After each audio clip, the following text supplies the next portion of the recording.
हिंदू धर्म शायद दुनिया का एकमात्र धर्म है जो शक्ति के बारे में बात करता है, जिसे देवताओं से भी अधिक महत्व दिया गया है और जिनकी पूजा सर्वप्रथम होती है। हिंदू धर्म के अनुसार शक्ति के तत्व में प्रकृति और पुरुष दोनों इसमें शामिल है।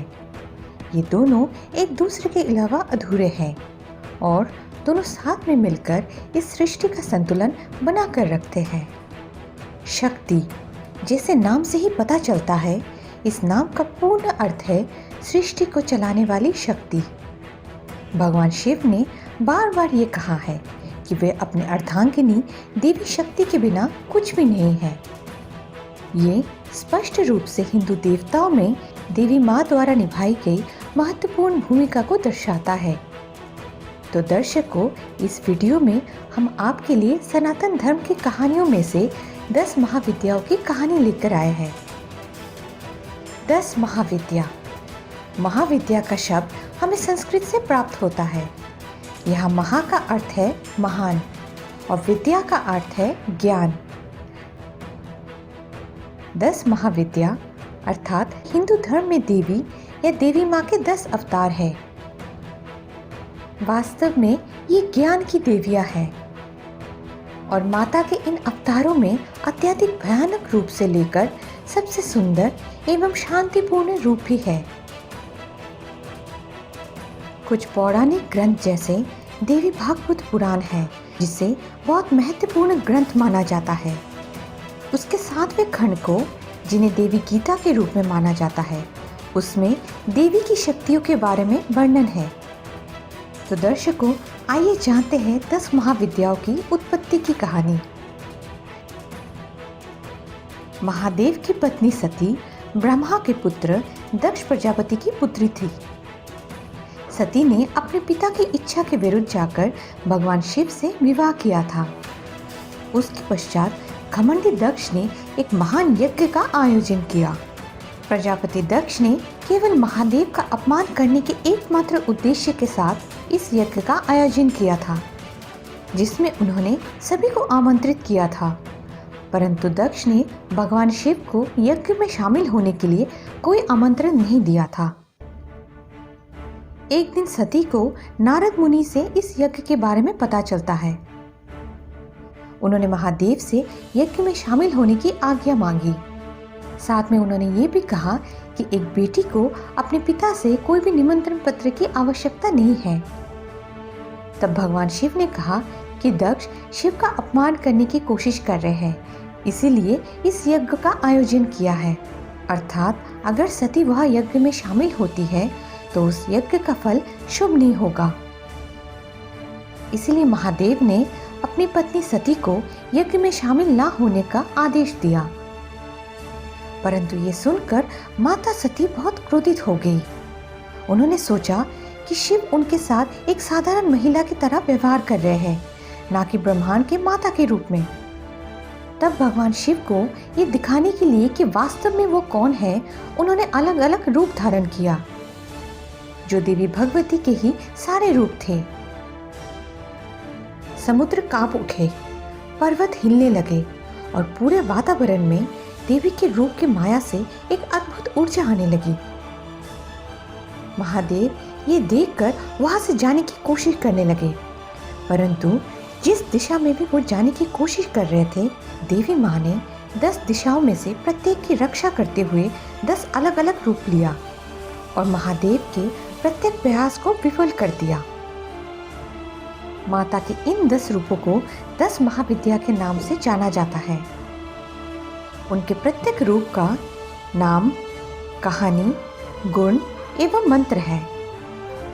10 महाविद्याओं को देवी माँ काली का रूप भी माना जाता है, जो इन महाविद्याओं में सर्वप्रथम है।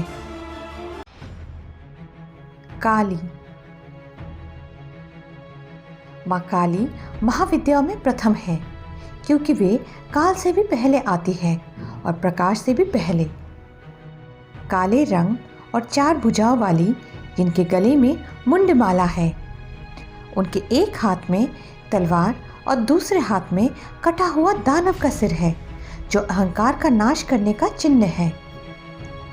देवी काली की कहानी कुछ ऐसी है कि कैसे उन्होंने राक्षस रक्त बीज का नाश किया था। रक्त बीज को एक वरदान प्राप्त था कि जब जब उसके रक्त का एक बूंद धरती पर गिरेगा तब तब उसी रक्त से उसी का एक प्रतिरूप निकलेगा। इस दानव के विनाश हेतु माता काली ने पहले उसका सिर काट दिया और इससे पहले कि वो धरती पर गिरे, माता ने अपनी लंबी जीवा निकाली और उसके गिरते हुए रक्त की बूंदों को पीने लगी ताकि उसका और प्रतिरूप न उत्पन्न हो।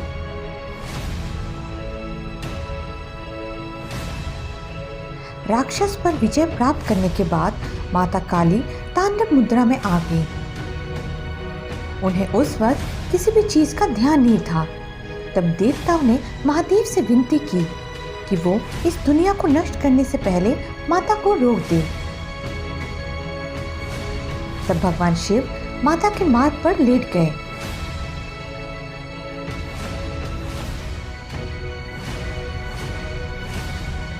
और मां काली ने गलती से अपना पैर अपने पति भगवान शिव की छाती पर रख दिया।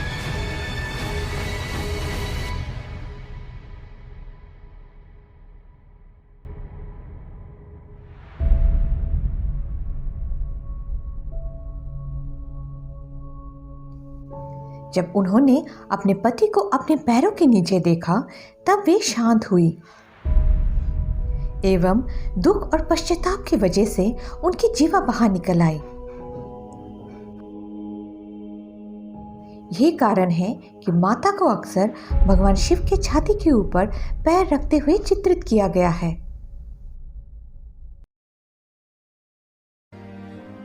तारा महाकाली की स्वरूप की तरह ही है मां तारा का स्वरूप, जो अपने भक्तों को अंधकारता के समुद्र से ज्ञान के तट पर पार करने में मदद करती है। मां तारा से जुड़ी एक कहानी है जो हमारे पुराणों में वर्णित है। देवताओं और असुरों ने एक साथ एक गठबंधन बनाया अमरता के अमृत को प्राप्त करने के लिए, जिसे केवल समुद्र मंथन से ही प्राप्त किया जा सकता था। इस मंथन से समुद्र से कई चीजें निकली, जिसमें एक भयानक जहर हलाहल भी था जो तीनों लोगों को समाप्त कर सकता था। पूरी सृष्टि को बचाने के लिए महादेव ने उस हलाहल को पी लिया, परंतु इसके प्रभाव से वो बेहोश होने लगे। तब देवी तारा प्रकट हुई और उन्होंने महादेव को स्तनपान कराया। उनके दूध की शक्ति से महादेव फिर से ज्ञान में आए। त्रिपुरा सुंदरी तीसरी महाविद्या का नाम है त्रिपुरा सुंदरी। यहाँ त्रि का अर्थ है तीन, पुरा का अर्थ है पृथ्वी एवं सुंदरी का अर्थ है सुंदर। अतः उनके नाम का पूर्ण अर्थ है जो तीनों लोकों में सबसे सुंदर है। माता त्रिपुरा सुंदरी ने कई राक्षसों का दमन किया था। उन्हें अक्सर शिव पर बैठे हुए दर्शाया जाता है, जो एक सिंहासन पर लेटे हुए है। उस सिंहासन के पैर ब्रह्मा, विष्णु एवं शिव के विभिन्न रूपों के देवताओं द्वारा बनाए गए हैं। ये अन्य सभी देवों के लिए उनकी सर्वोच्चता को दर्शाता है। भुवनेश्वरी चौथी महाविद्या का नाम है मां भुवनेश्वरी। यहाँ भुवन का अर्थ है ब्रह्मांड एवं ईश्वरी का अर्थ है सन प्रभु। चौथी महाविद्या पूरे ब्रह्मांड की अधिपति है। ये ब्रह्मांड उन्हीं से ही शुरू होता है एवं उन्हीं पे ही समाप्त होता है।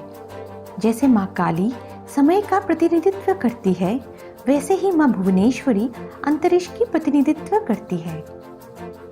इस प्रकार ये दो महाविद्या देवी भगवती के दो मुख्य पहलुओं का प्रतिनिधित्व करती है, अनंत एवं शाश्वत। माँ भुवनेश्वरी माया की देवी है। उनकी उत्पत्ति की कहानी कुछ इस तरह है कि एक बार भगवान ब्रह्मा, विष्णु एवं शिव इस बात पर बहस कर रहे थे कि उनमें से कौन ब्रह्मांड में सबसे महत्वपूर्ण एवं शक्तिशाली है। तब देवी भुवनेश्वरी प्रकट हुई और उन्हें समझाया कि वे इस पूरे ब्रह्मांड की निर्माता है और स्वयं त्रिदेवों के भी।